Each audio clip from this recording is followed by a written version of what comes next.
the effects of climate change have been hard to miss. Record heat, wildfires, and warming oceans. A new report from the United Nations Intergovernmental Panel on Climate Change has highlighted the vicious cycle of climate change and land degradation.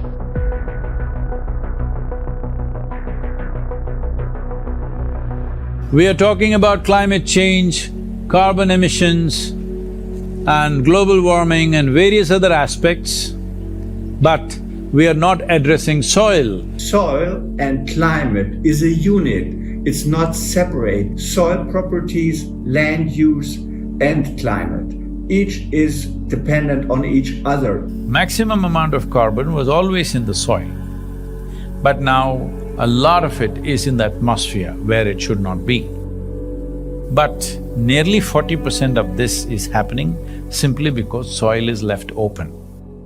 For this, the main contributor is agriculture or open lands. The same soil which would have taken carbon dioxide and methane from the atmosphere is now releasing it simply because we are leaving it open and there is no life or microbial activity.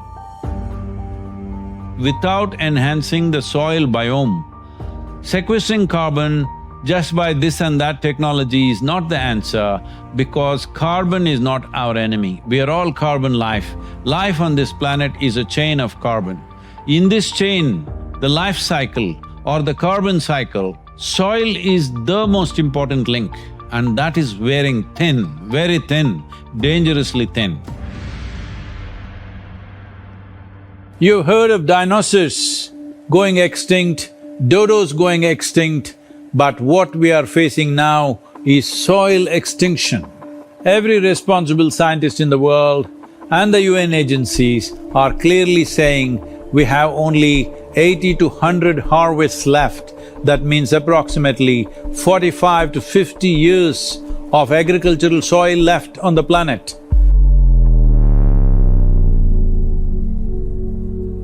By 2045, we will be producing 40% less food than what we are producing right now, and our populations will be 9.3 billion people. That's not a world in which you want to live. And 2045 is not too far away. It is in your lifetimes you will see this. It is not future. So, this problem, the soil as an issue, climate change as an issue, is not about future generations. It has come. Soil is a basic entity on which all terrestrial life depends. 95% of all the food which is consumed by human comes from soil. As much as 95% of all antibiotics taken by human and animal come from soil. So soil and life have evolved together. There is no soil without life, and there is no life without soil. In a handful of soil, there are over 5 to 7 billion organisms. Only because of gut microbes that are there, we digest food. The same is true with all the plants and trees. They cannot take the nutrients from the soil by themselves. They need the help of the microorganisms. Good guy bacteria, good guy fungi, protozoa, nematodes, microarthropods, earthworms, incatrioids, all of those organisms are required to have a good, healthy soil so your plant gets the balance of everything that it needs every second of every day. See, right now, the organisms here, the only food they can eat is organic content. Where will the organic content come from? It is only the green litter from the trees or the animal waste which can put organic content into the soil. In normal agricultural soil, the minimum organic content should be between 3 to 6%. The most minimum is 3%. 3% is kind of the borderline, where you've got enough diversity in the kinds of foods that are present so that all of the necessary sets of microorganisms will be able to perform their jobs. In most of the Western world, we have so destroyed the sets of species of different functional groups that we're on the edge of not being able to come back from that.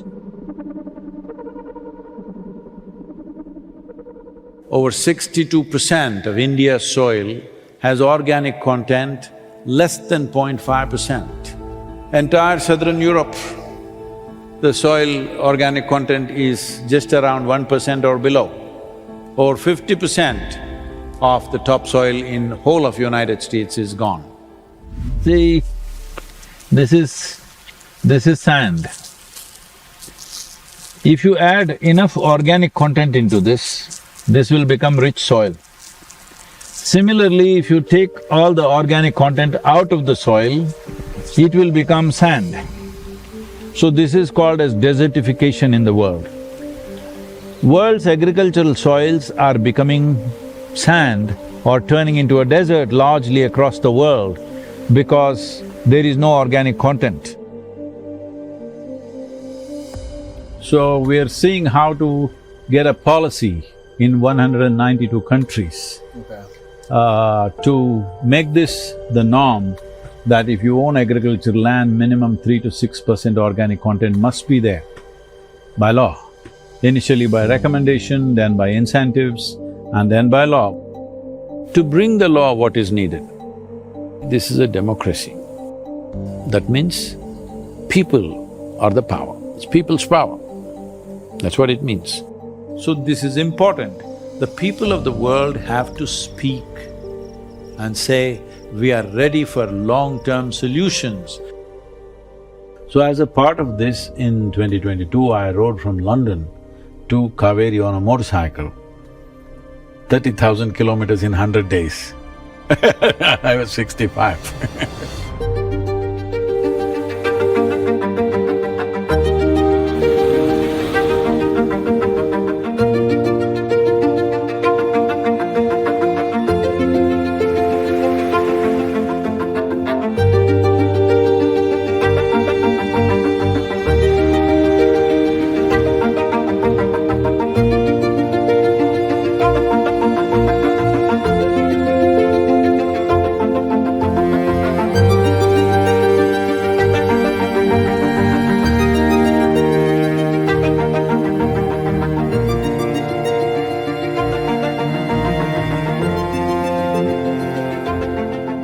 As for the Muslim World League, we are completely ready to help you.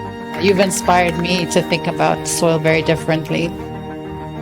You honor the people of this country. I want to thank you very much.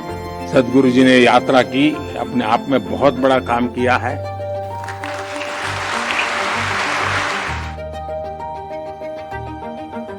Dear Sadhguru, one of the world's voices and leaders on soil conservation. The movement that you are taken up as a soil scientist, I could not expect any more God's blessing than that. Join the Conscious Planet movement to save soil. Save soil. Let us make it happen. Save soil. Let's make it happen. I don't want this COP15 to end as one more convention with more paper and more paper. This must end with concrete action, and action in such a way that it's implementable.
Yogi Sanguru, the founder of the Save Soil movement, spoke at COP28.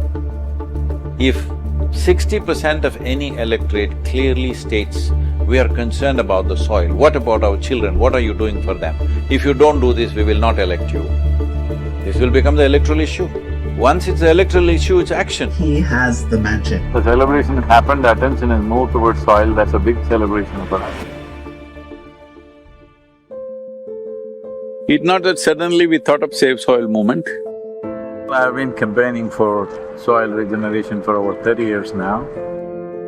This journey, and in terms of experience, it started very early in my life, from 1998. On that year, some UN agencies came to Tamil Nadu and made a prediction that by 2025, 60% of Tamil Nadu will be facing desertification. In my experience, I felt it'll happen well before 2025 because 3 perennial rivers had dried up in Tamil Nadu. When I saw this, I thought we need to do something. So based on this, we started a movement called Project Green Hands, which planted millions of trees, still continuing to do that. And we saw a significant improvement in the soil quality, in the nutritional values of the food, and above all, for the farmer, it is an economic process because in 7 to 8 years' time, his income is going up anywhere between 300 to 800%.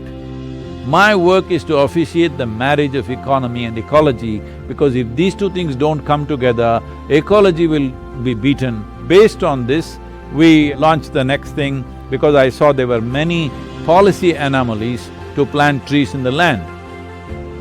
How this was affected is, I drove from Kanyakumari to Himalayan region in 29 days, covering 16 states. At that time, in these 16 states, there were 6 different political parties. We got absolute participation from all those political parties because there were 162 million people supporting the movement.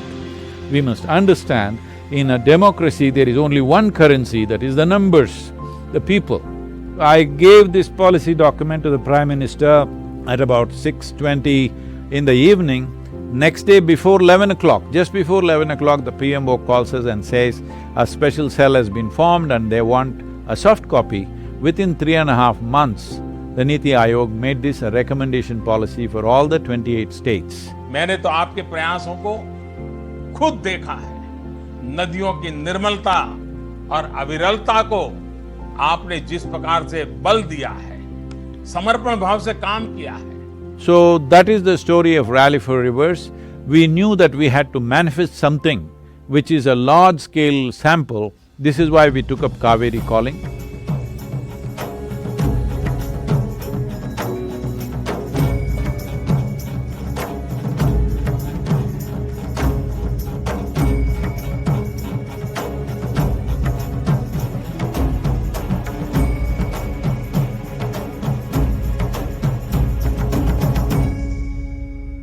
Kaveri Calling is not just a tree plantation program. It's much more than that. It's unique because together with other Save Soil initiatives, it offers end-to-end support to farmers.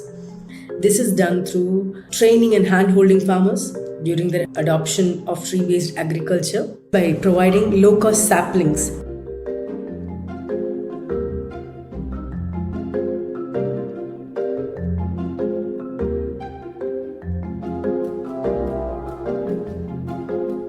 Guidance and support during the gestation period and connecting them to merchants who will buy it at fair price. UNCCD, looking at the success of Kaveri Calling, is right now projecting Kaveri Calling as an ideal project in tropical world.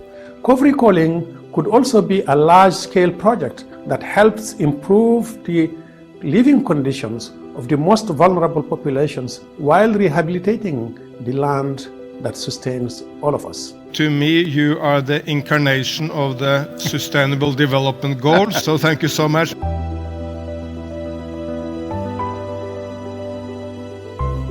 The movement also supports farmers through farmer-producer companies.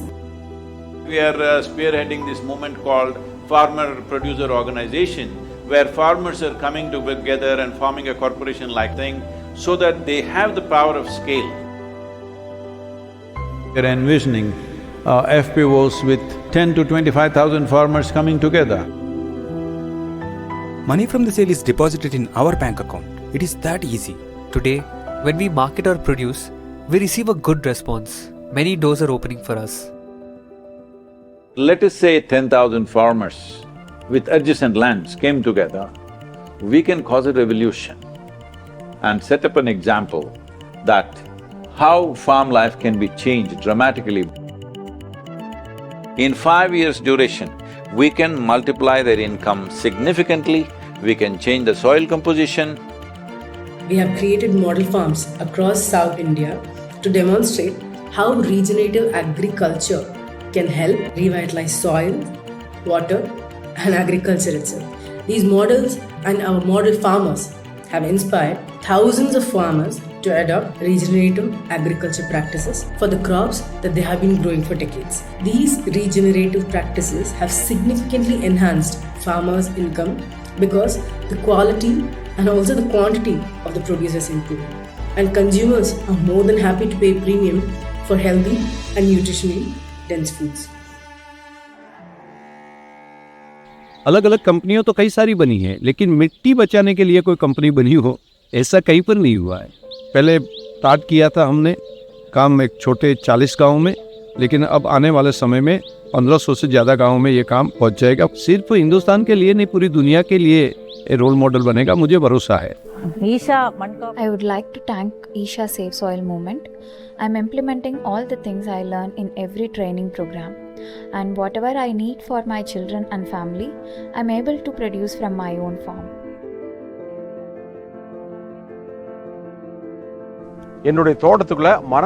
I have introduced trees into my farm.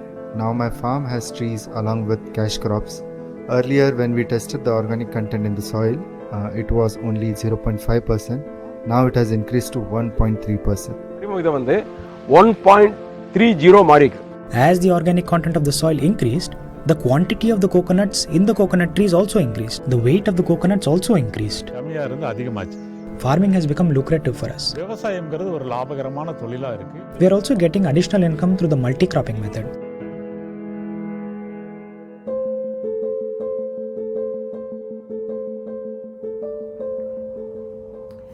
Soil.